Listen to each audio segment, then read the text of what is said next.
después fue sustituido por Obando. Pero Nicolás Obando de ya Obando viene con un proyecto de establecimiento y desarrollo y de traslación de la corona, es decir, todas las instituciones que existían en España de alguna manera tenían que venir a las nuevas tierras descubiertas. Sin un plan de amurallamiento o de fortalezas en las ciudades puertos del Caribe. Estamos hablando en Cartagena, en San Juan, Puerto Rico, en Santiago de Cuba, en La Habana y Santo Domingo. Todo fue un proyecto, pero con la única diferencia es que los habitantes de la ciudad pagaban la muralla.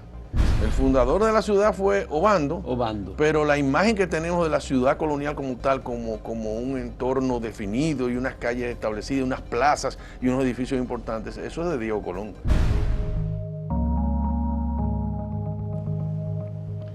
Santo Domingo entre muros es un libro que se acaba de poner a circular la pasada semana. Santo Domingo entre muros, historias de una ciudad singular. Este libro tiene mucho de historia, pero tiene mucho de descripción y de explicación del sustento histórico, cómo se fundó la ciudad de Santo Domingo, cómo España llega con sus embarcaciones, con sus 3 naves o naos, encabezado por Cristóbal Colón, que primero hizo la propuesta a Portugal, se la rechazaron, posteriormente hizo la propuesta a los reyes de Castilla y a la reina de Castilla y la aceptaron, ¿verdad? Pero esta es una historia en la que estamos nosotros involucrados como una mixtura, un híbrido entre España, África, con los esclavos que llegaron y lo que quedó de la comunidad aborigen taína en estas tierras del Caribe. Tenemos a José Enrique del Monte, que es arquitecto, él es poeta también, él tiene un doctorado en lingüística y literatura, es el presidente de la Fundación Irving Pam, Walter Pam, que es la fundación que igualmente ha encabezado la publicación de este libro con el apoyo del Banco de Reservas, del Ayuntamiento del Distrito Nacional y de la Embajada de España. Son los involucrados en esta publicación. Es un libro de alguna manera colectivo por especialistas que han sido los escritores, entre ellos está José Enrique del Monte como especialista, pero también está Cruz Apestegui, también está Adolfo López Velando como otro de los autores, y aquí también está Carlos Clemente, Virginia Flores Sasso, José Guerrero, Miguel Reyes Sánchez, Risori Silvestre y Elsie Saldívar, además de un prólogo bastante bien documentado del doctor Roberto Casá. Me gustaría comenzar a hablar de este libro sobre la empresa, por decirlo de este modo, española en las nuevas tierras de América. José Enrique, tú como coordinador de esta publicación, ya hiciste una presentación cuando se puso a circular el libro. ¿Qué diferencia este libro de todas las demás publicaciones que se han hecho sobre la ciudad? Para no decir la ciudad obandina, como la llamó Balaguer en su momento, pero la ciudad colonial de Santo Domingo, herencia de la España conquistadora del siglo XV. Primero, gracias Fausto por tenerme aquí en tu programa y decirte que sí, esa fue la pregunta que nos hicimos nosotros cuando recibimos la encomienda de hacer un libro sobre la ciudad de Santo Domingo. En la intimidad decíamos, bueno, ya hemos hecho varias investigaciones sobre la ciudad, hay muchos ensayos en diferentes épocas, ha habido libros ya memorables como por ejemplo el de Eugenio Pérez Montaz, La ciudad de los Amas, que es un libro referencial, y todas las investigaciones que hizo Erwin Walter Pam sobre Santo Domingo, y nosotros también trabajamos en la guía de arquitectura de Santo Domingo hace unos años, y todos de alguna manera van tocando temas sobre las particularidades de este primer ensayo urbanístico en América, ¿no? Y decíamos, bueno, ¿de qué manera podemos abordarlo y qué sería de diferente de aporte para esto? Entonces ahí vino la disyuntiva de cuál sería el contenido del libro, porque para que el público en general sepa de dónde surgió la idea del libro, originalmente hay una colección de fotografías del arquitecto y fotógrafo Pedro José Borrell, que se ha destacado en fotografía en diferentes ámbitos, arquitectura subacuática, de la ciudad colonial, de la naturaleza, etcétera, y su colección de fotografías de la ciudad colonial la dona a la Fundación Edwin Walter Palma. Edwin Walter Palma. La tenemos nosotros en archivo y de repente, por alguna razón, surge la necesidad de que esas fotos se expongan. Entonces, en la Embajada de España, el embajador muy entusiasta, muy amigo de Cruz Apestegui, sí, también conocido del arquitecto Borrell, deciden armar esto. Entonces ahí entramos nosotros para articular toda una idea de cómo utilizar esas fotos de Borrell sobre la ciudad de Santo Domingo. Entonces la idea era que en el espacio perimetral de lo que fue la primera ciudad de América, destacar todo lo que fue primigenio y todo lo que todavía está vigente en ella. Entonces lo que hicimos fue dividirlos en diferentes temas, ámbitos de estudio, para poder abordarlo. Uno que es el que es precedente a la fundación de la ciudad, donde están la parte política histórica de la jornada del descubrimiento de América, así se llama, o sea, el viaje a Indias. A India, sí. Y entonces que terminó por descubrirse un continente para Europa, o sea, Europa desconocía estas tierras y aquí comienza la historia nuestra. Sí. La historia... A mí me llama mucho la atención el primer trabajo, el primer ensayo del libro, que es el del ensayo de Cruz Apestegui sobre el sistema de navegación que había entonces y cómo España emprende, digamos, un proyecto luego de varios intentos de convencer a las autoridades españolas por parte de Colón y luego de haber fracasado, 2 años creo después de haber fracasado con Portugal para lo mismo. Y entonces se emprende un proyecto de búsqueda de esas nuevas tierras. Exacto. La posibilidad. Y nuevas rutas. Nuevas rutas. Porque en realidad era un viaje que no se proyectó un descubrimiento de un continente nuevo. Exacto. Y se encuentra este nuevo continente. Ahora, ¿cuál es el sistema de navegación que existe más moderno en ese momento? Bueno, pues es un sistema de navegación que venía de mucho antes, pero que no existía el motor, no existían una serie de elementos, la brújula no existía. Exacto. Es decir, que la orientación no era lo suficiente como para ni siquiera tener una idea de cómo era el mapa del mundo. Exacto, se orientaban por las costas. La cercanía de las costas. Entonces, imagínate, el viaje a América era precisamente sin ningún referente. ¿No? Ese primer trabajo para mí parece de contexto, en el sentido de que, bueno, a ver, ¿en qué momento estamos en la historia de la humanidad para emprender un viaje desde Europa hacia este nuevo continente? Exacto. Esa es una primera cosa. Claro. Y la otra es, cuando los españoles llegan aquí, lo primero que hacen es buscar oro. No tenían un proyecto de conquista, ni siquiera un proyecto de evangelización. Los españoles lo que andaban buscando era abastecimiento. Especias, por supuesto, que era un tema muy importante, pero después no hubo necesariamente un proyecto. ¿Cuándo se concibe un proyecto para hacer una ciudad porque Colón fundó la Isabela, pero fue como un pequeño promontorio. Un asentamiento. Un asentamiento. Esa es la palabra, un asentamiento. Lo que se hizo allí. Exacto. Pero después el traslado de ese asentamiento de la Isabela hacia lo que Colón llamó la Nueva Isabela, del lado oriental de la capital, del río Sama.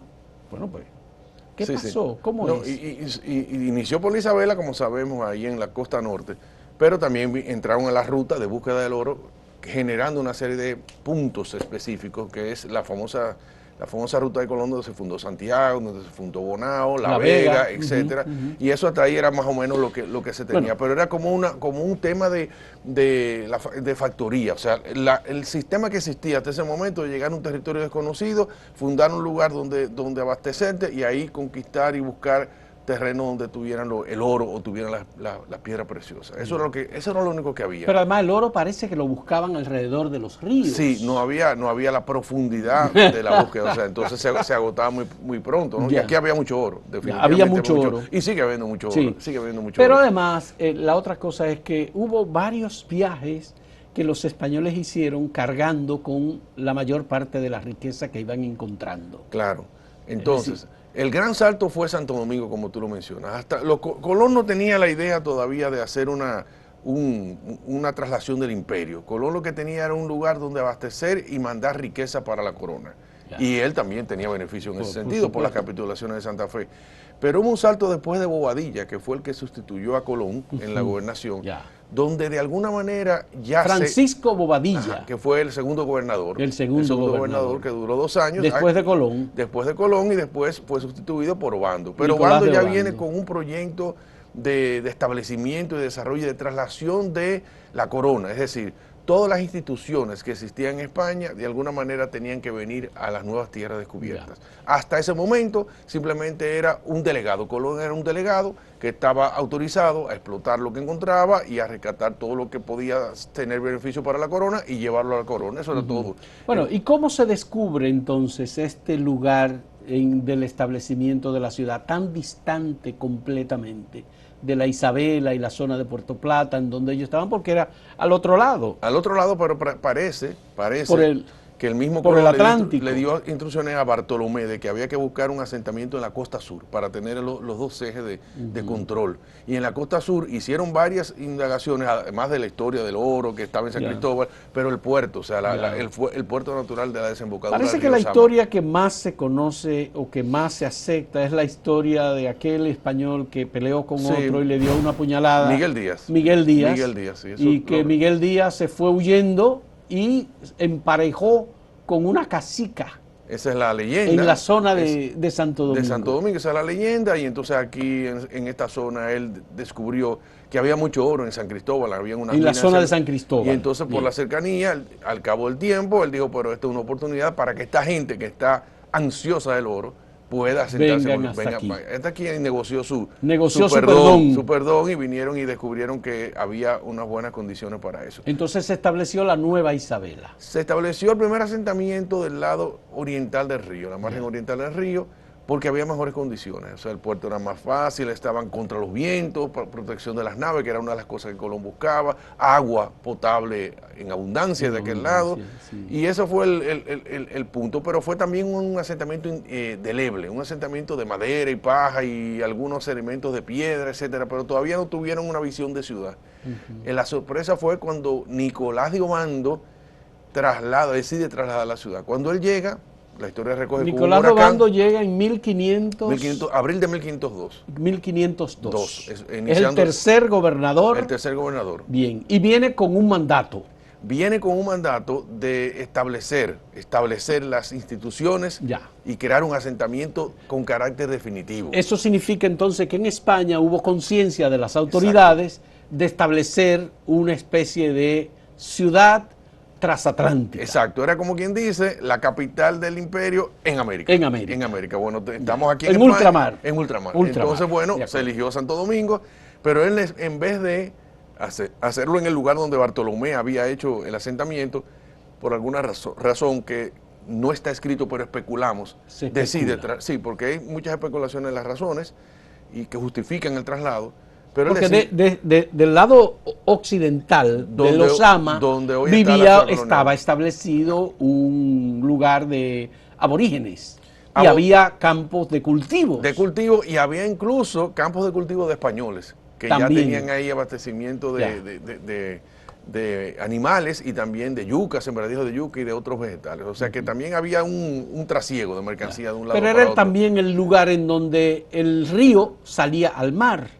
Sí, sale a la desembocadura. A la desembocadura. Sí, la desembocadura. Bien. Entonces quizás Obando vio algunas condiciones que podía tener este lado en términos de la cercanía hacia las tierras que estaban ya, los asentamientos que estaban ya fundados en el centro de la isla. O sea, cómo él llega y se traslada directamente por lo que hoy es el Cibao. Entonces eso es una ventaja. La Vega Real. La Vega, Bonao, el Cotuí, todo eso ya por ahí. Bueno, tal vez lo de Bonao es porque en Bonao fue que se produjo la rebelión de Francisco Roldán. Sí, pero había un asentamiento. Ahí había un asentamiento. Sí, había un fuerte y un asentamiento ahí. Fue el último de los asentamientos de Colón. O sea, de la ruta, el último que él fundó fue Bonao. O sea que Bonao es anterior a Santo Domingo. Anterior a Santo Domingo. Exacto. Ya existía. Para los bonaeros que nos escuchan. Que nos escuchan, sí.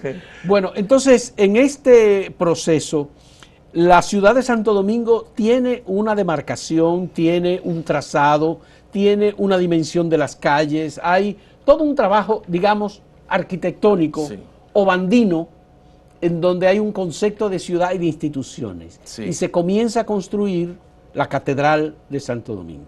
Mucho después. mucho después. Mucho después. La catedral es mucho después, incluso... Es 1521, creo. 21, ya la ciudad estaba en avanzada. Ya estaba en avanzada. En el germen prácticamente fue el asentamiento de los habitantes, de los que llegaron con él, y las instituciones como la Casa de Contratación y la audiencia. ¿Y cuál fue el centro de la ciudad?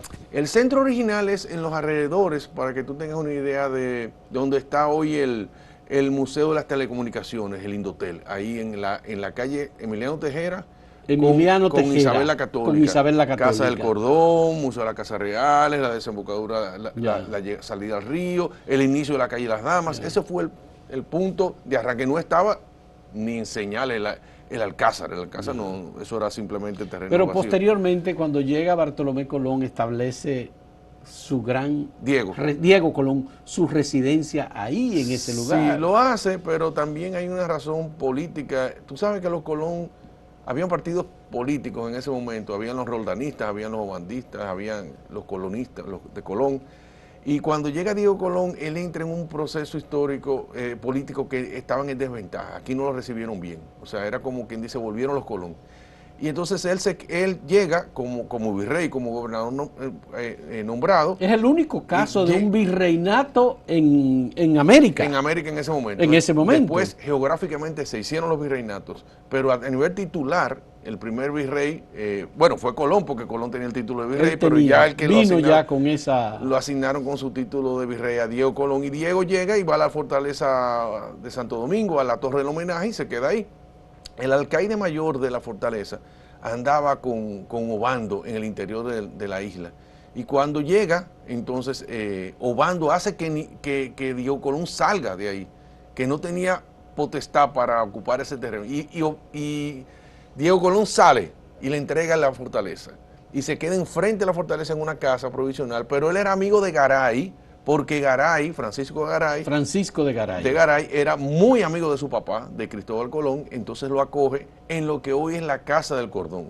Entonces ahí se quedaron como un año, viviendo 2 años, y él como cuando quiso buscar terreno importante para hacer su casa, su vivienda, no tenía asignación todavía en la ciudad. O sea, ya los terrenos estaban repartidos por Obando. Entonces él, pienso que por una retaliación, usa ese terreno donde está el Alcázar, que es la salida y entrada del río, y ahí hace su palacio, que es un palacio, es el primer palacio de América, y el primer palacio renacentista de todo lo que es España, porque no había llegado el Renacimiento a España con la fuerza que llegó después.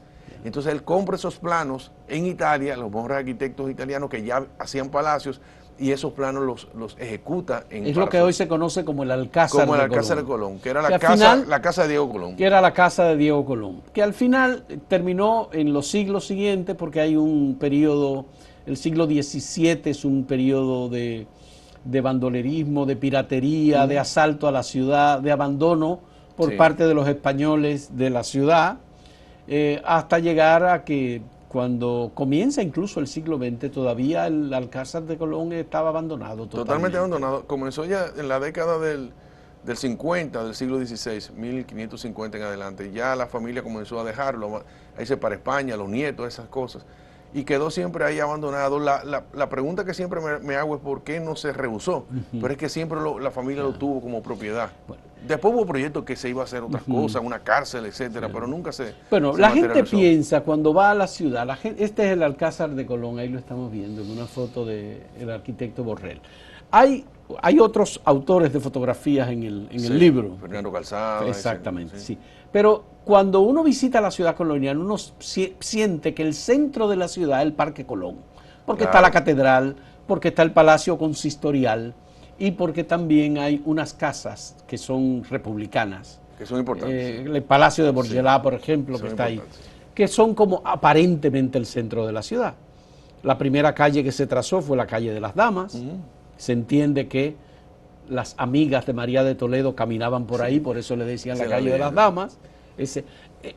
No me dijiste nada del trazado de las calles y del trazado de la ciudad. Entonces, bueno, Obando lo que hace es que, contrario a lo que se utilizaba en ese momento en toda España, lo que era España, toda la península y el resto de Europa, que eran casas tipo plato roto, que era el esquema medieval de las ciudades que eran como laberínticas, por razones ya de seguridad, él utiliza un esquema marcial, un esquema de campamento militar. Entonces ahí es que establece las calles paralelas y perpendiculares que le da la forma a las manzanas. Cuadriculada. Y entonces eso es una especie de damero, no cuadrícula. Damero. Todavía no es cuadrícula, porque Damero, la cuadrícula fue es... la evolución del damero. Ya. O sea, más adelante lo vamos a ver en Argentina, lo vamos a ver en Quito, que ya son en Guatemala, la ciudad de Guatemala, que son realmente cuadriculadas. La de nosotros fue tipo damero, que fue el mismo que después se copió para Santiago de Cuba, se copió para La Habana, se copió para San Juan, Puerto Rico, y después cruzó a tierra firme. O sea, el mismo esquema de Santo Domingo funcionó y entonces lo replicaron y lo fueron perfeccionando. Ya. Y el concepto de las instituciones, por ejemplo, Real Audiencia, sí. El compromiso que hizo la corona para imponer la fe a los nuevos habitantes descubiertos. Sí, porque lo de la fe es una garantía política, porque cuando se repartieron el mundo entre Portugal y España, sí. Cuando la famosa bula que ya le determinó... intercaetera. Exacto. Ya. Y que después vino el tratado de Tordesillas, donde ya vino el paralelo. Entonces el acuerdo fue, te vamos a dar esas tierras a España, pero tienes que evangelizarme. Entonces para garantizar legalmente el proceso de ocupación de tierra y que no tuviera conflictos de reclamo por parte de Portugal o cualquier otra nación europea, entonces la parte de la evangelización era obligatoria. Ya. No era solamente que era de fe. No. Quizás la reina Isabel la Católica sí, ella era católica o sea, de verdad ella era devota católica, sí. Pero yo no estoy seguro que todo el resto del grupo de poder de la España en ese momento tuviera ese mismo fin. Bien. Entonces, pero vinieron los evangelizadores, vinieron sacerdotes, gente comprometida con la institución eclesial que al mismo tiempo era muy poderosa y tenía la posibilidad de repartir el mundo. No solamente porque eso, favoreció bastante a España, claro, porque la Iglesia Católica. Fíjate, Fausto, en una época en que ahora como hoy en día están los impuestos, en esa época la Iglesia recaudaba impuestos. El 10% de lo que tú producías tenía que entregarlo a la iglesia, o sea que tenía muchísimos recursos. Mucho poder. Mucho poder, exacto. Bien, vamos a hacer una pausa en este diálogo con José Enrique del Monte, que es el organizador, y la Fundación Irving Walter Pine es la que él preside, que es la que finalmente, junto con el Banco de Reservas, junto con el Ayuntamiento del Distrito Nacional y la Embajada de España, han publicado este libro, que se puede conseguir en el Banco de Reserva y en la Fundación Walter Pine. Sí, se puede conseguir. No está a la venta, sino... No está a la venta. Es obsequio. Bien. Sí. Volvemos en un momento.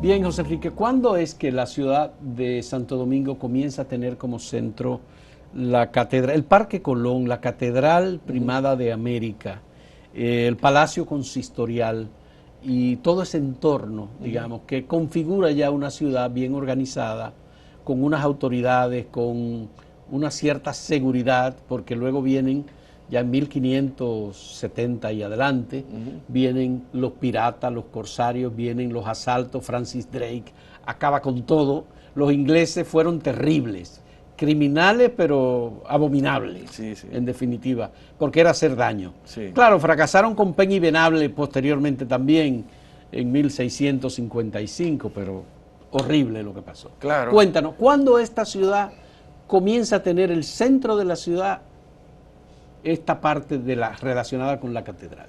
Sí, más adelante, en el mismo siglo XVI, obviamente, pero ya estamos hablando de 1519, 1520, comienza a generarse ese espacio dentro de la ciudad que se fue determinando como núcleo.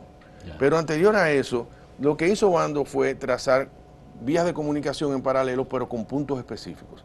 La calle Las Damas no es más que la comunicación de la entrada de la ciudad al puerto con la fortaleza, con el fuerte, que se llamaba la fuerza, la fuerza. Ese es el eje. Sí. Entonces tú vas a tener la Católica, que ahí tú vas a tener el contacto con donde estaban las minas de piedra, que es en Santa Bárbara. Santa Bárbara. Entonces eso también servía de comunicación a ese barrio, que no eran los ciudadanos, sino que eran personas que vivían alrededor de la ciudad, que eran los jornaleros, los carpinteros, los reparadores de barcos, todo lo que eran los obreros, la clase pobre que se gestó inmediatamente. Hubo Santo Domingo y nos ha acompañado hasta el presente, entonces estaba fuera de los límites urbanos porque era un derecho. Ser ciudadano era un derecho. Ya. Pero Santa Bárbara estaba fuera de los límites. Sí, estaba fuera. Entonces Era ese un- camino de Isabel la Católica era para las canteras, que era Santa Bárbara. O sea, Ya. estaban las minas de piedra. Y ahí vivían la gente, La digamos, gente- pobre. Pobre, muy pobre. pobre. Que son los trabajadores. Porque Ya. no eran pobres porque no hacían nada, sino pobres porque no tenían el título nobiliario, Ya. porque no tenían los privilegios y vivían ahí dando Eso es muy servicio. cercano a la calle Juan Parralba, ahora, Exacto. así se llama. Toda esa parte. Toda esa parte. ¿Y dónde vivían los funcionarios? Por ejemplo, Ajá. ya sabemos que el Hostal Nicolás de Obando era la casa de Obando. La casa de Obando. Bueno, Y ¿y los otros? Pero no la casa de Obando. Obando tenía 14 casas ahí. O sea, porque el negocio del alquiler fue el gran negocio de los primeros colonizadores. O sea, ellos sabían, porque el puerto era muy activo, la gente tenía que venir como si fueran hoteles, entonces le alquilaban las casas y ese era el Airbnb de esa época.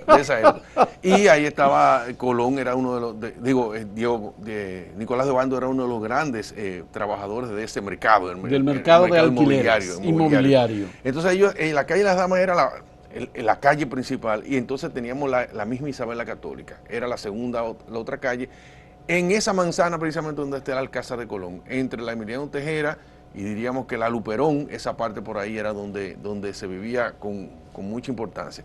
Después de ahí comenzaban a pasar a una categoría secundaria, que después se fue nutriendo porque todos esos españoles iniciales, en base a las encomiendas y los ingenios azucareros, hicieron mucha riqueza y entonces comenzaron a establecer casas. establecer casas. Por eso hay muy dispersas, casas muy hermosas. Exacto. En diferentes lugares. Exacto, Y así eran es. de personas adineradas que habían hecho fortuna en la colonia. Exactamente. O de personas con autoridad que sustentaban su inversión en los recursos que correspondían a la Exactamente. corona española. Entonces el otro punto, que era el punto de la fe. Entonces ahí está la ruina de San Francisco, Ya. que lo pidieron ellos mismos los franciscanos cuando llegaron con Obando y dijeron queremos la parte más alejada de la ciudad y le dieron el promontorio, que allá arriba y que precisamente de ahí salía el agua natural que era para la ciudad, que lo manejaban los franciscanos. O sea, ellos manejaban ese negocio del agua. Las ruinas de San Francisco. Sí, las ruinas de San Francisco. Ahí había una noria, la famosa noria de San Francisco, que era una afluente natural, y ahí entonces ahí abastecían a la ciudad. Entonces, más adelante, después que viene ya Diego Colón, suceden muchas cosas a nivel económico y político, y es que cuando llega Geraldini es el primer obispo que, no nombrado, pero el primer obispo que llega, y manda primero Hubo varios que fueron nombrados y nunca llegaron. Entonces vino una avanzada para ubicar la catedral. La catedral le dieron un solar secundario donde hoy está la plaza Colón. Ahí le dieron un solar para que hiciera su... Y ahí establecieron una primera edificación en madera y paja.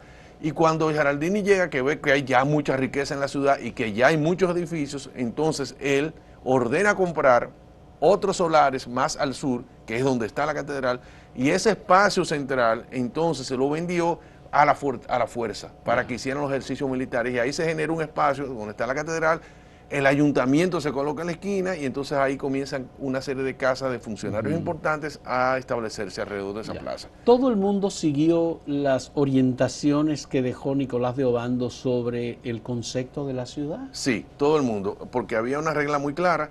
Los solares tenían un tamaño determinado y tenían un tiempo determinado para construirlo. Tú tenías que construirlo en 2 años. Si a los 2 años tú no construías el solar, tú lo podías perder. Te daban el solar, tenían un tiempo de 2 años, te daban financiamiento para hacerlo y además te daban un terreno fuera de Santo Domingo para que tú te abastecieras. O sea, es decir, que tú tuvieras ahí aves de corral y sembradíos. Entonces, en esos 2 años lo que hicieron los españoles es que originalmente, y esto es un dato que pocas veces se ha manejado, no, las casas no se hicieron completas. Lo que hicieron fue el muro frontal, de manera que ese muro frontal de piedra ya era como una verja que tú decías, ya yo inicié. Entonces tú tenemos no me pueden quitar el sol. El esquema de todas las casas pegadas una al lado de la otra, porque también era la forma de construirse las ciudades, pero además porque era una estrategia para ellos ocupar su tierra y no les quitaron su lote. Ya. Entonces ahí se fue una arquitectura que le llamamos muraria, es decir, de muros. El muro frontal y los muros laterales me daban el perímetro de mi propiedad y entonces yo rellenaba y dejaba un patio interior. A propósito de los muros, luego se construye el muro para protección de la ciudad cuando llega la piratería y cuando llega ya todo el tema de la protección. Entonces la ciudad entre muros, que de alguna manera creo que hay una ciudad que todavía conserva todos sus muros en España, que es Ávila. Ajá, sí, Ávila, bellísimo, bellísimo. Bellísima, una Bellísimo, ciudad amurallada. sí, bellísimo. Pero cuando tú ves, por ejemplo, Extremadura, Cáceres, el lugar de donde viene Nicolás de Obando, Exacto. todas las ciudades tienen muros, tienen murallas. Sí, porque era un concepto medieval. Eso es lo extraño de Santo Domingo, que Santo Domingo, cuando se hizo Santo Domingo fue una ciudad, entre comillas, renacentista, moderna, le llamaban moderna, ¿no? El término moderno ya se usaba en ese tiempo como de avanzada, ¿no? Y entonces no se concebía muralla, porque ya eso era algo medieval, pero las circunstancias del Caribe, con los ataques de los piratas, financiados por las potencias enemigas de España, comenzaron a mostrar la vulnerabilidad de la conquista de estas ciudades, y es que se decide un plan de amurallamiento o de fortalezas en las ciudades puertos del Caribe. Estamos hablando en Cartagena, en San Juan, Puerto Rico, en Santiago de Cuba, en La Habana y Santo Domingo. Todo fue un proyecto, pero con la única diferencia es que los habitantes de la ciudad pagaban la muralla. Eran los habitantes de la ciudad que pagaban la construcción de la muralla. El rey daba un pago inicial, como dice, una avanzada, y el resto lo pagaban los habitantes. Entonces tú ves que en las otras ciudades las murallas estaban completas, de mejor material, de piedra caliza, bastante gruesa, bastante fuerte, y la de nosotros es un muro de tapia, o a veces de mampostería, en algunas ocasiones de piedra, principalmente la que da al río. Cuando el rey mandó dinero, lo hicieron de piedra. Cuando era con parte del dinero nuestro, se hizo en materiales delebles, menos fuertes. ¿De dónde salían los arquitectos, constructores? Ya me dijiste que Diego Colón compró los planos del palacio que él construyó aquí en lo que se conoce hoy como Plaza de España. Sí. Bien, eso lo compró fuera, pero ¿y todas las demás casas? Por ejemplo, la Casa del Cordón, sí. que está en la Isabel la Católica. Sí, no, pero es que vino con Obando y vino con Diego Colón, vinieron alarifes y arquitectos de la época, vinieron contratados. O sea, por ejemplo, los que trabajaron en la Catedral de Santo Domingo fueron contratados en Andalucía para venir a trabajar, y en Extremadura para trabajar, gente que tenía muchísima experiencia. Y están ahí las crónicas de viajes, o sea, la lista de los viajeros, y ahí decían el oficio. Y no eran improvisados. La mano de obra de colocación sí era indígena, y después los negros se incorporaron. Básicamente al principio todos eran indígenas, pero la dirección de las mismas eran gente muy especializada, talladores, gente que trabajaba bien la madera, que trabajaba bien las proporciones. ¿Y por qué tenemos tan pocos, digamos, elementos árabes? Que tomando en cuenta que España en ese momento se estaba separando, estaba reconquistando, digamos, Andalucía. Entonces fueron 800 años de control. Claro. La arquitectura española, de alguna manera, también se enriquece con toda la arquitectura árabe. Claro.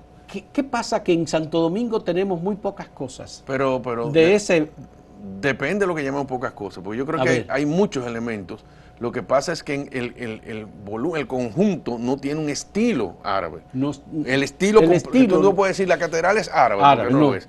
Pero sí, cuando vas al detalle te das cuenta que hay mucha influencia mucha influencia árabe por ejemplo, en el tipo de ventanas, en el tipo del tallado, en los elementos espaciales, cómo se organiza. Bueno, el mismo patio,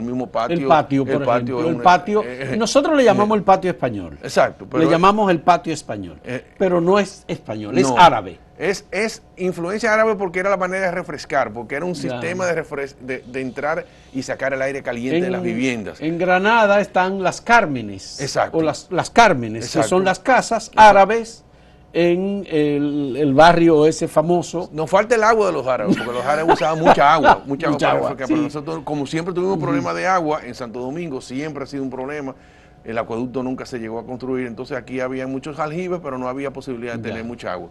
Pero sí, es una mezcla entre lo árabe y lo anterior, la tradición romana, de las casas romanas simplificadas que se usó en el sur de España. O sea que sí, tenemos árabe en muchas cosas. En la catedral tú lo puedes encontrar. En la catedral. Sí, tú puedes encontrar el polilobulado, el trilobulado, las bolas y todo eso es árabe. O sea, todo eso. Ya. Y el padre Rubio mencionaba. Vicente Rubio, sí, que la arquitectura de nosotros, que hasta cierto punto fue de pobreza, porque nunca tuvimos una riqueza como la que después tuvo México o tuvo Lima, por ejemplo. Sí, nosotros tuvimos unas limitaciones. él decía que lo mudéjar, lo árabe, Lo estaba árabe. metido con la combinación de materiales de segunda con de primera. Cuando él veía que un muro era ladrillo combinado con piedra, él decía, eso es mudéjar, eso es Mudéjar. influencia mudéjar. Eso Ya. era imposible en una sillería castellana se usara ese tipo de construcción. Ya. La otra cuestión que me llama mucho la atención, ¿por qué hay tantas iglesias en un espacio tan pequeño, tan cercana una de otra? Tú mencionaste el convento. Ah, no, pero sí, Tú mencionaste el sí. convento de los dominicos, el convento de San Francisco, pero tú tienes la iglesia de los dominicos. Exacto. Pero tú tienes la iglesia Nuestra Señora de las Mercedes, tú tienes la iglesia Nuestra Señora del Carmen, tú tienes tantas iglesias en un espacio tan pequeño. Tú tienes igual el Callejón de Regina, el Regina Angelorum, igual. Lo que pasa es que hay que entender cómo fue el proceso. Y la catedral también. Cómo fue el proceso de evangelización a nivel administrativo. O sea, tenemos dos grupos. El grupo que era el diocesano, representado por el arzobispo, el obispo, y el otro grupo que eran las órdenes religiosas. Las congregaciones religiosas. Entonces, las órdenes religiosas, las congregaciones, tenían su propio proyecto de evangelización. Entonces, conseguían licencia en la corona para trasladarse a América y establecer eso y ayudar en la evangelización. Y cuando llegan al territorio de Santo Domingo también requieren espacio para ellos ubicarse. Ya. Pero hay que entender que es un tema geográfico urbano, es decir, cada una de esas congregaciones generaba un nuevo sector, un nuevo barrio que lo aglutinaba. El crecimiento de la ciudad de Santo Domingo está muy ligado a las parroquias. Entonces, las parroquias de San Miguel, la parroquia de San Antón, la parroquia, todo eso geográficamente tenía una organización y tenía que estar representado por la iglesia. O sea, la iglesia le daba el carácter de parroquia. Entonces, había unos beneficios y unas leyes eso particulares. ¿Tiene la posibilidad de extenderse hacia la arquitectura? Claro. Por eso tantas iglesias, por las congregaciones religiosas. Por las congregaciones religiosas. Además, hoy en día tú ves la iglesia de las Mercedes, o tú ves el convento de los dominicos, o el convento de los dominicos, o ves las ruinas de San Francisco. Esos eran terrenos enormes. O sea, todo lo que era la iglesia de las Mercedes, era desde ahí de la José Reyes prácticamente hasta la Puerta del Conde. Era el terreno de todas esas calles, el Espallá, la Santomé, la misma Sánchez, eran parte del terreno de los mercedarios que los cedieron para comunicación. Cuando tú comparas las iglesias que hay con los centros de salud, el hospital, tú tienes solamente las ruinas de San Nicolás. No, San Nicolás de Bari, que es el hospital. Habían tres. Habían tres hospitales. Sí, estaba el hospital San Nicolás de Bari, que era el principal. civil. Estaba el de la iglesia. En la Hostos ahora ahí está, exacto, con Luperón. Estaba el de la iglesia, que era para pobres, que era San Andrés, hoy Padre Villini. Ah, el Padre Villini. Y estaba el de los desahuciados, los leprosos, que era el San Lázaro. Entonces eran tres hospitales con características distintas. Incluso en el diseño de la muralla de Santo Domingo, tanto San Andrés como San Lázaro quedaban fuera, iban a quedar fuera. Entonces ampliaron y metieron en el último diseño, metieron a San Lázaro. Entonces tú ves que se expande hacia allá y da un giro buscando a Santa Bárbara, que es para seguir la topografía, etcétera. Pero todo la muralla llega después. Aparentemente Santo Domingo podría pensarse, se planteó su muralla, se plantearon sus calles, se planteó su placita y ahí será la ciudad. No, fue un proceso de prueba y error y de expansión. ¿Pero la muralla llega al final del siglo XV o iniciado el siglo XVI? La muralla se inició en la década del 40 del siglo XVI. Del siglo XVI. Se inició en el río, la parte del río, que es la mejor, la que es de piedra y todo eso. Y después fue avanzando. Cuando llega Drake, en 1586, solamente teníamos la muralla al río, algunos batiportes bajos en los acantilados, al sur, en el mar, y el lienzo de la Puerta Grande y la Puerta de Lemba, que eran las dos que había. La Puerta Grande es la de la Misericordia y la de Lemba cerca de los bomberos. Esas eran las dos puertas. Entonces, después de ahí, ese lienzo norte no existía.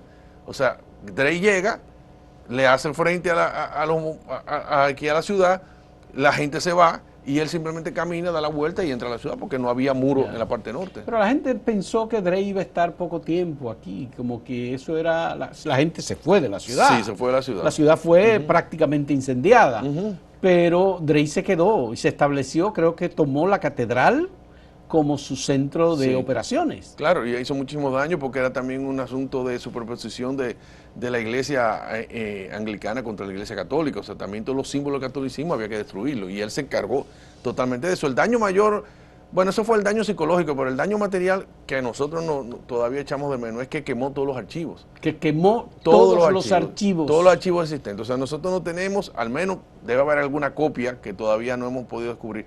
El acta de fundación de Santo Domingo no está ahí. Se quemó. Se quemó. Nosotros no tenemos los planos de los edificios, ni de la catedral, ni del Museo de la Casa Real, ni de la propia Alcázar de Colón originales. Ninguno de esos planos existe. Todo eso se quemó, todo eso es lo que hemos que tener. Los documentos de repartición y las reglas de repartición, quién vivía en esta casa, quién vivía en la otra, los conflictos municipales, quizás por lindero, por cualquier cosa, por propiedades, no tenemos nada de eso. ¿Quién hizo más daño a la ciudad? ¿España al abandonarla en el siglo XVII por completo o los ingleses con las embestidas de Francis Drake y de otros piratas y corsarios? Bueno, lo que pasa es que lo de Francis Drake fue un hecho muy puntual y hizo los daños que estamos mencionando, pero la ciudad se recuperó. Al final la ciudad vuelve y resurge. Y queda en la memoria. Hubo que pagar un rescate en la ciudad, por supuesto. Un rescate que en estos días yo estaba haciendo la conversión, fueron 8 millones de dólares. 8 millones de dólares. A la conversión de hoy. Ya. A la conversión de hoy, los 22 famosos 1.000 ducados, tú lo llevas, son 8 millones de dólares. 8 millones de dólares. Que hubo que buscarlo de abajo de la tierra, o sea, que ahí... ¿Se pagó aquí o se pagó en España? No, se pagó aquí, y fue prácticamente... Fueron las damas dominicanas que con las joyas que tenían, que completaron el pago de los 20.000 ducados. O sea, para que el tipo se fuera, porque él no se iba a ir. Él dijo, o me dan el dinero o no nos vamos. Pero la gente no estaba en la ciudad, la gente estaba en las afueras. En las afueras. En las afueras. Entonces, tengo entendido que el gobernador se fue a un lugar que se llama Peralvillo. Peralvillo. En Peralvillo. Es lo que fue allá para mandar mensajeros a las otras colonias para que vinieran de Cuba y Puerto Rico a ayudarlo. Pero no pasó nada. No pasó nada. No pasó nada. Bien. José Enrique, vamos a hacer la última pausa en este diálogo. Señores, este libro tiene tantas historias y tiene tantos elementos importantes que nosotros los recomendamos muy, muy enfáticamente para aquellos que quieren conocer esa historia antigua de la ciudad de Santo Domingo. Volvemos un momento.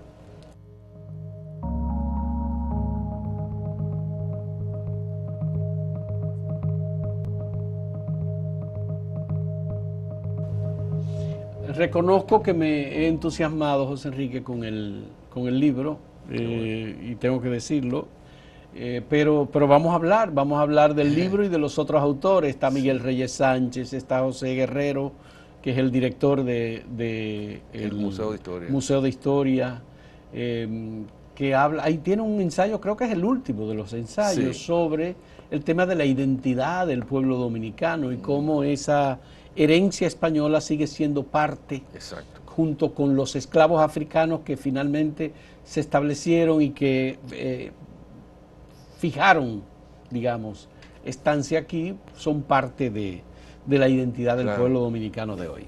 Cuéntanos del libro, ¿cómo fue que ustedes reunieron a ese grupo de especialistas? ¿Quién los eligió?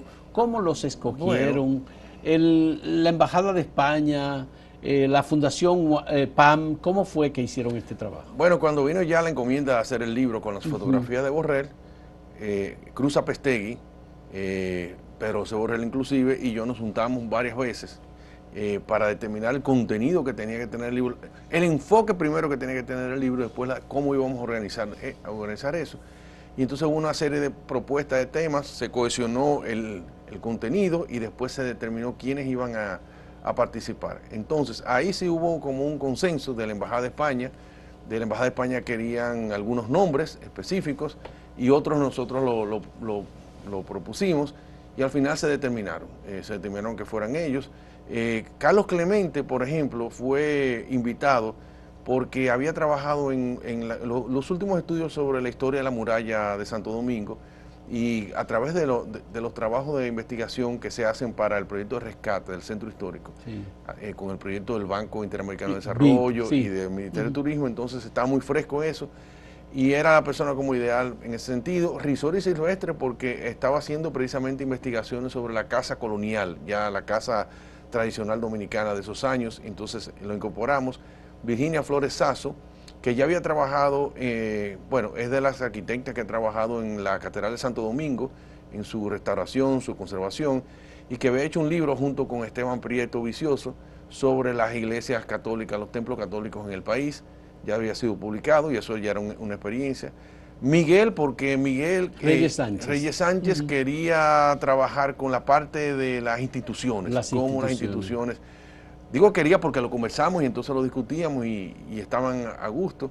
José Guerrero fue una aportación importante porque se trataba de una historia de una ciudad que tuvo vida durante 500 años y tantos, entonces había que ver ese proceso de cómo se va formando un pueblo. Un pueblo en un espacio determinado. En un espacio físico. Y consideramos que era importante. Cruz Apestegui, que ya tú mencionaste, hizo la introducción de lo que pasó en el Atlántico, la relación entre la península y el Caribe, principalmente Santo Domingo, y todos los antecedentes técnicos y políticos que condujeron a eso. Adolfo López Velando, como arqueólogo, que se propuso que trabajara en el primer asentamiento de Santo Domingo, la Nueva Isabela, donde solamente es arqueología, porque no tenemos muchos elementos importantes, y entonces él podía aportar en ese sentido. Y entonces a mí me tocó la parte de la historia de la fundación propiamente dicha, la parte de Obando, la parte de la ciudad inicial. Sí. Y su desarrollo. Nosotros pusimos una fecha hasta el final de la colonia española, o sea, es decir, 1795, el Tratado de Basilea, como para marcar un punto final, que siempre uno siempre se diluye, pero había que poner un freno. Entonces hay ensayos que abarcan todo, hay ensayos que se reducen al siglo XVI, pero el espacio común era eso. Entonces el prólogo, hubo varios nombres que se barajaron para ser prologuistas, y finalmente se decidió que fuera Roberto Casá. Roberto Casá, con toda la humildad del mundo, como mencioné el día de la presentación del libro, él no se sentía supuestamente capaz, porque no era el tema que él más ha trabajado. Sí. Sin embargo, lo motivamos y le dimos unos cuantos insumos, y bueno, entregó un prólogo que a mí me parece bastante justo y bastante bien elaborado para el proyecto.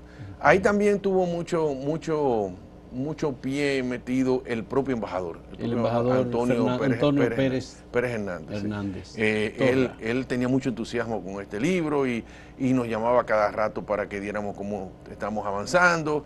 Las fotografías fueron no solamente de Borrell, sino que incorporamos una serie de fotógrafos que se sumaron al proyecto, que están ahí todos los nombres. Está Fernando Calzada, que tiene gran parte de las imágenes. Está, ¿cómo se llama? Ay, Dios mío. Los nombres, ayúdame. Los nombres, aquí están todos. Aquí están todos los nombres. César Payán, sí. Está Rodolfo Enríquez, está Francisco Manosalvas, Antonio Grullón, César Payán. Sí, ya esos son todos. Y fotografías del Archivo General de la Nación. Del Archivo General y de la colección que nosotros teníamos también. Rodolfo Enríquez. Y Rodolfo Enríquez, ya lo mencioné. Ese es el equipo. Pero además hicimos una buena sinergia, usando esa palabra contemporánea, con Lourdes Perichi.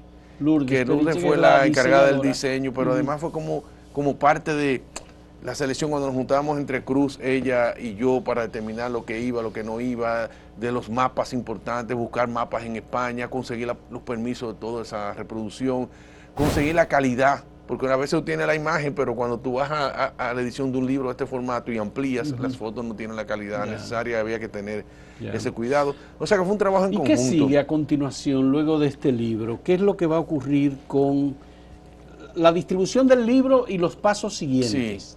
El libro es un hecho ya consumado y termina como en el libro como tal, como objeto, cosa que no debe suceder. La propuesta al Banco de Reservas es que lo convertamos en un método de consulta a través de códigos QR, en PDF, para que toda la persona que esté interesada en el contenido del libro y pueda citarlo, lo pueda tener, porque eso tiene que llegar a mayor cantidad de personas. Pero además hay el proyecto de llevarlo a la ciudad físicamente, es decir, tú hacer una serie de rutas en la ciudad de Santo Domingo, donde tú vayas llevando esa recomendación de ruta y vaya teniendo unos puntos de donde tú te puedes conectar al contenido del libro y ampliar informaciones que tienen los edificios. Con el código QR. Con el código QR en edificios. En edificios. Por ejemplo, de los que están en el libro y que son parte de la historia. Exacto. Y también incorporarle a ese código QR parte de la información de la guía de arquitectura de Santo Domingo, que ya la Fundación Erwin Walter Pan la había hecho con la Junta de Andalucía de España, y que es una información también muy puntual de edificios históricos en Santo Domingo. Tú como historiador de la arquitectura que eres, que tiene una gran formación en ese sentido, ¿hay alguna ciudad en España que haya sido tomada como referencia por Obando y sus técnicos acompañantes para el diseño de la ciudad de Santo Domingo? Mira, eso es un misterio. Debería suceder. Se supone que Santa Fe, que fue las últimas ciudades ya de la Reconquista, que tenía una especie de damero, ya estamos hablando de 1490 y en adelante, sirvió como de referencia. Pero los antecedentes de Santo Domingo son un poco más atrás, o sea, estamos hablando de las villas en el País Vasco y en la zona oeste de Francia, que tienen referencia a la época de Carlomagno, que tienen referencia en la época romana, y que ese modelo militar, por alguna razón Obando lo retoma y lo trae a Santo Domingo. No sabemos si fue que en España le dijeron que fuera así, o que él viene con esa idea, o que si él viene con un arquitecto o un urbanista de la época que dijo, tenemos que hacerla de esta manera. Pero son es que Obando viene de una zona donde hubo mucha influencia romana. Hay mucha historia romana y hay muchas edificaciones romanas. Claro. En Extremadura, particularmente en Cáceres. Sí. Hay muchas edificaciones romanas y hay muralla también. Sí, lo que te quiero decir que no era en Trujillo igualmente. Otra ciudad cercana. Lo que sucede es que en el momento que está haciendo la ciudad, las ciudades que se comenzaron a hacer y se hacían en ese momento no eran del patrón del damero. O sea, lo hacían en otros esquemas. Y cuando él cruza el Atlántico y viene y funda Santo Domingo, lo hace en un esquema que no era el que se estaba usando en ese momento. Es como si tú me dices a mí, bueno, vamos a hacer lo que hacían los indígenas aquí, y eso se usaba con los indígenas, parte de nosotros, vamos a hacer un pueblo como lo hacían los indígenas. Ya no se usa hoy en día, no se usan. Que existan y que tú tengas referencia, sí, pero no era lo que se estilaba. Entonces sigue siendo una incógnita. Hay muchos historiadores, Enrique Jardoy, todos los grandes historiadores de arquitectura latinoamericana y española, siempre han visto en Santo Domingo un fenómeno no de gestación unitaria, sino de rareza de la decisión de tomar ese patrón. O sea, no fue que él creó un tipo de ciudad, porque no lo creó, pero el hecho de políticamente decidir ese esquema para Santo Domingo y que ese esquema sirviera para repetirse en todo el resto del continente, porque fíjate que después de Santo Domingo todas se parecen a Santo Domingo. No fue que esta se hizo así y las otras fue otra. Pero lo de la muralla, por ejemplo, es posterior por la defensa. Sí, posterior. Pero siempre es posterior. Por ejemplo, Cartagena. Sí, igual, porque es fue una ciudad amurallada. Fue amurallada. Fue amurallada. No que surgió. Pero tiene una parte de la muralla todavía. Sí, Cartagena. tiene prácticamente el contorno, lo rescataron. Pero lo que quiero decir es que no surgieron como ciudades amuralladas. Eran ciudades que después se le colocó a la verja. Sí. Son cosas distintas.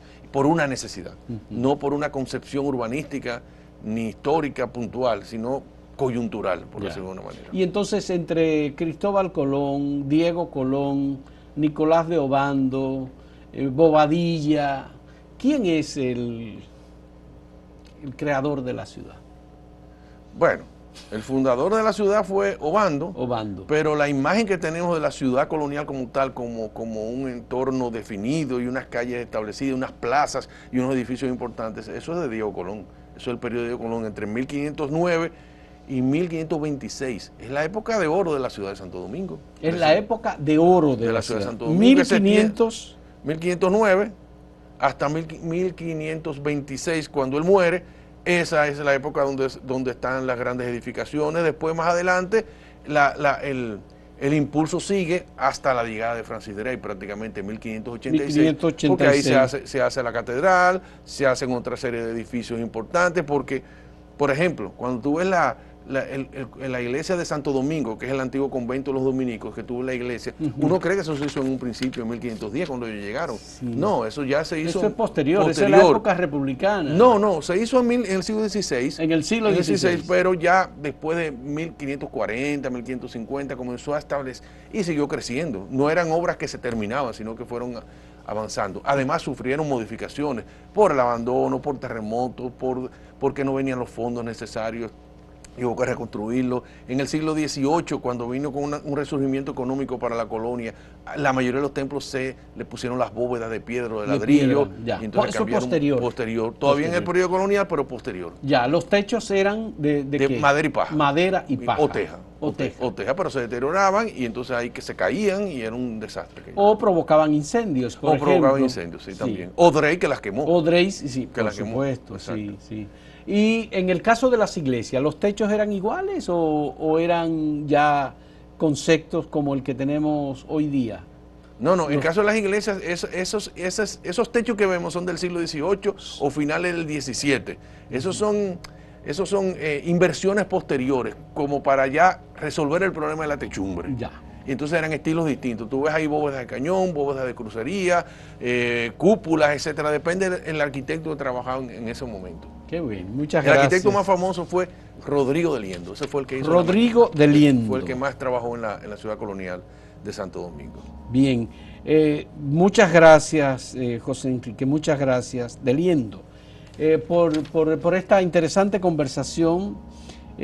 José Enrique del Monte es lingüista, doctor en lingüística y literatura, arquitecto, maestro en conservación de monumentos, historiador de la arquitectura y el presidente de la Fundación Irving Walter Pam, que es la entidad que ha publicado este libro conjuntamente con la Embajada de España, el Ayuntamiento del Distrito Nacional y el Banco de Reservas. Les invitamos a tratar de conseguir ejemplares de este libro, que es una joya, una maravilla, excelente en estos tiempos. Muchas gracias, José Enrique, muy agradecido de esta conversación. Y luego tenemos que volver para hablar un poco de la arquitectura republicana y posterior en la ciudad de Santo Domingo. Muy bien, perfecto. Muy agradecido. Gracias José Enrique del Monte, por esta interesante conversación. Señores, gracias por la compañía.